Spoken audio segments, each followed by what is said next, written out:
네, 오늘 함께 자리해 주신 분들 신경정신과 전문의시죠. 이남희 박사, 그리고 안영환 전 국회의원, 명지대학교의 신율 교수 세 분 나와주셨고요. 네, 고맙습니다. 그리고 사고 당일부터 바로 어제까지 진도 현장을 취재하고 돌아온 사회부의 김관 기자, 어서 오십시오. 네. 방금 대통령의 이야기, 또 국가 재난관리 시스템에 대한 언급, 사고 당일부터 지금까지 계속해서 짚고 있습니다만. 신 교수 대형 사고 날 때마다 사실 이런 얘기 했어요. 그리고 꼭 재난관리 시스템 재정비하자 했습니다. 그런데 또 사고가 터지면 시스템에 문제 있다. 이렇게 반복되는 이유 어디 있다고 보세요? 우리가 시스템 얘기하기 이전 단계에 저는 오히려 더 문제가 많다고 봅니다. 지금 늑장 보고 같은 경우에 시스템에 관한 문제일 수 있지만 우리가 여태까지 생존자와 실종자의 숫자가 이게 몇 번 바뀌었습니까? 예. 이 생존자, 실종자 숫자라는 것은 사실은 이 모든 구조 활동에 있어서 가장 기본이 되는 문제거든요. 예를 들면 생존자가 몇 명이다. 예를 들면 전원 구조했다. 맨 처음에 11시 22분에 그거 뜨지 않았습니까? 그러니까요. 그렇게 된다면 사실 구조의 방향도 완전히 달라질 수 있는 거거든요. 예. 그렇기 때문에 이렇게 우왕좌왕하는 건 시스템에 관한 문제 이전 단계의 저는 문제라고 보고요. 왜 그러냐면 생존자의 이 관리도 제대로 안 됐다라는 것을 증명하기 때문에 예. 이거는 시스템 이전에 아주 초보적인 문제라고 생각을 하기 때문에 우리가 물론 시스템은 당연히 수는 봐야겠죠, 나중에. 하지만 그 이전 단계 이런 문제가 발생하게 된 근본적인 원인이 어디 있는지부터 예. 전 좀 짚어야 된다고 봅니다. 현장에서 제대로 작동이 안 되는 거죠. 그러니까 예를 들면 상황 파악이 제대로 안 되고 상황 파악도 안 되고 누가 통제를 못 한다는 그렇죠. 거죠. 통제의 문제일 수도 있어요. 통제의 문제일 수도 있지만 중요한 건 예를 들면은 A라는 지역에서의 생존자 이런 것에 있어서 서로의 연락만 제대로 됐더라도 네, 그리고 네. 그게 숫자가 며칠 사이에 몇 번이 바뀌었습니까? 그러니까요. 이거는 제가 볼 땐 하여간 엄청나게 심각한 문제고 우리가 그 원인을 잘 한 다음에 시스템을 우리가 예를 예. 들면은 새누리당처럼 예를 들면 재난청을 설립한다. 그건 그 다음의 문제죠. 지금은 그 아주 초보적인 것부터가 안 들어맞고 있다고 저는 봅니다. 안영환 전 의원 어떻습니까?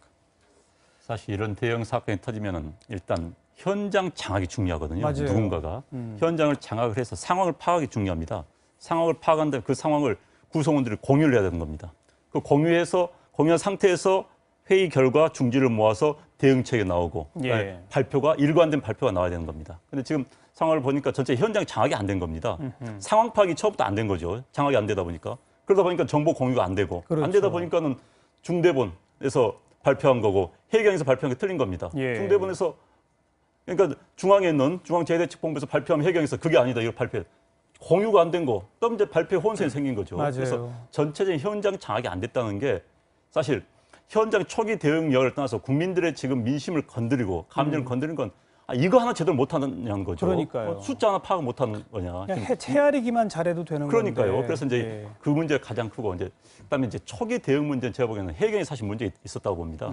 초기 그 당시 상황에서는 사실 중앙재해대책본부가 중앙에서 구성돼 굉장히 쉽지 않은 상황입니다. 그러면 초기 1시간 상황은 해경에서 해야 되는데 네. 사실 제가 해경 당국자들이 이런 말을 들으면 섭섭할지 모르겠지만 해경은 지금 경찰만큼의 능력이 없습니다. 해경이 독립돼 갔거든요, 사실. 독립돼 갔기 때문에 현재 경찰, 육지에 있는 경찰, 우리가 이른바 말하는 경찰만큼의 이런 대응 능력이 떨어집니다. 조직도 훨씬 작습니다. 예. 거기서 상당 부분이 이 대응에서 문제가 있었다고 봅니다.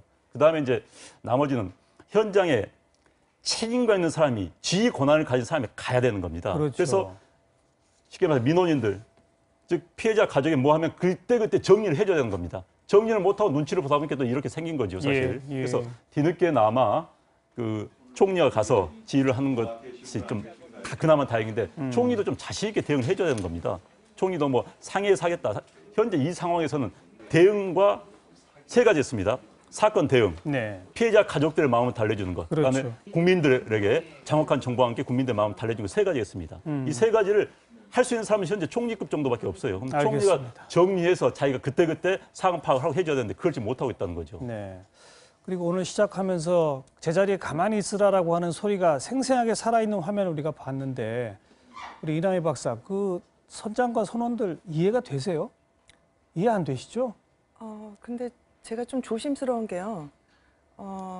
지금 이게 어떤 한 개인의 문제일까? 그런 생각이 먼저 듭니다. 이게 사회 전체가 편법과 또 규칙을 위반하는 거에 대해서 너무 그 무사 안일하게 생각하다 보니까 이게 총체적으로 어떤 징후로서 그러니까 생긴 일인데 예. 개인을 이렇게 너무 무슨 희생양처럼 하면 지금 자꾸 자살들 하는데요. 저는 남은 사람들이 자꾸 자살할까봐 그게 제일 걱정이 됩니다. 네. 그리고 지금 이 재난이 일어난 다음에 우왕좌왕하는 거 이전에 어떤 규제가 지금 제대로 이루어져서 이런 일이 일어났는지 그 원인부터 좀 찾아봐야 될 것 같고요. 그리고 저는 컨트롤 타워가 국무총리가 가는 게 저는 오히려 이해가 안 갑니다. 왜냐하면 전문가가 그거를 컨트롤해야 되지. 예. 거기에 대해서 알지 못하는 사람이 컨트롤하는 게 과연 맞는지 저는 이제 잘 몰라서 드리는 말씀이지만 지금 아까 이제 다른 분들이 네. 지적하신 것은 네. 제가 해석하기에 물론 재난 관련된 전문가들이 현장 지휘에 있어서는 핵심적인 역할을 합니다만 지금 안영환 전 의원이 정리한 것처럼 실종자 가족들도 위무를 해야 하고 네. 또 우리 국민들의 정서도 관리를 하려면 뭔가 좀 믿음직한 그런 정부의 움직임을 보여줘야 되지 않나 그런 점 지적하신 것 같고요. 근데 너무 네. 정부에 대한 신뢰를 저희가 할 수가 없게 된 상황이 바로 된 그 것 점이 같아요. 문제인 거죠. 자, 근데 잠깐만요. 잠깐만요. 예. 김광 기자, 예. 그 현장 상황 조금 정리해 봅시다. 지금 가이드라인이라고 하는 게 이른바 배로 들어가는 일종의 통로 아니겠습니까? 예. 이 통로가 매우 중요한데 오늘 중에 기존에 5개 있던 거에서 5개를 더 늘린다고 하는데 어떻게 진행이 잘 되고 있습니까? 어떻습니까? 오늘 그 해경이 공식 발표한 것은 12시부터 지금 오후 동안에 조류가 좀 약해지면은 가이드라인 5개를 추가로 설치하겠다 이렇게 이야기를 했습니다. 예. 이 가이드라인이 왜 중요하냐면 지금 사고 해역은 조류가 워낙 거세기 때문에 다이버가 전혀 어떤 기구에 의존하지 않고서는 자발적으로 선체에 진입하는 것 자체가 불가능한 상황이거든요. 그렇죠.